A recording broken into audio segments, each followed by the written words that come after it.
കേൾപ്പിച്ചത്.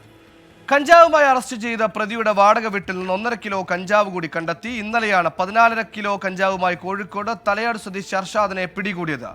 പ്രതിയുടെ വീട്ടിൽ കഞ്ചാവ് സൂക്ഷിച്ചിട്ടുണ്ടെന്ന വിവരത്തിന്റെ അടിസ്ഥാനത്തിലാണ് പരിശോധന നടത്തിയത്. രാഹുൽ സുരേഷ് ചേരുന്നു. രാഹുൽ, ഈ പ്രതിയിൽ നിന്ന് ലഭിച്ച വിവരത്തിന്റെ അടിസ്ഥാനത്തിൽ തന്നെയാണോ വീണ്ടും പരിശോധന നടത്തിയത്?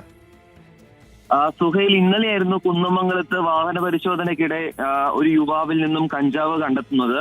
14.5 കിലോ കഞ്ചാവുമായി കോഴിക്കോട് തലയാട് സ്വദേശി ഹർഷാദായിരുന്നു കുന്നമംഗലം പോലീസിന്റെ പിടിയിലായത്. തുടർന്ന് താമരശ്ശേരി എക്സൈസിന് മറ്റൊരു രഹസ്യ വിവരം ലഭിച്ചു. അതായത് ഈ യുവാവിന്റെ വീട്ടിൽ കഞ്ചാവ് സൂക്ഷിച്ചിട്ടുണ്ടെന്ന്.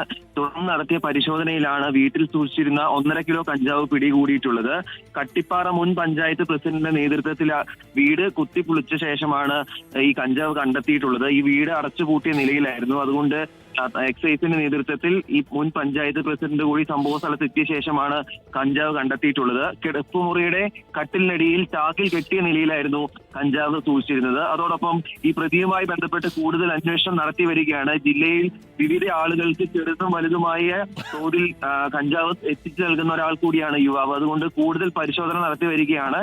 എന്താണെങ്കിലും വരും ദിവസങ്ങളിലും ഇതുമായി ബന്ധപ്പെട്ട് കൂടുതൽ അറസ്റ്റ് ഉണ്ടാകുമെന്ന സൂചനയാണ് എക്സൈസ് നൽകുന്നത്. സുഹൈൽ, ശരി. രാഹുൽ സുരേഷ് ആണ് വാർത്തയുടെ വിശദാംശങ്ങൾ.